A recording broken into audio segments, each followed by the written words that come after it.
bir vaqt o'qilmay qolgan namoz uchun 80 ming yil do'zaxda azob bo'ladi. Eng oson azoblardan biri mana shu.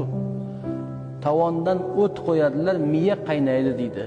Bir vaqt namoz qoldirgan odamning holati bu. Bir umr namoz o'qimaganlar nima bo'ladi? Namozni yengil sanab, goho o'qib, goho o'qimay yurganlarning holi nima bo'ladi? Siz mana namoz o'qiyapsiz, quyosh chiqyapti, rizqimiz taqsimlanyapti, ammo uxlayotganlarning holi nima bo'ladi? Farishtalar rizq taqsimlayotganda uxlayotibdi odamlar.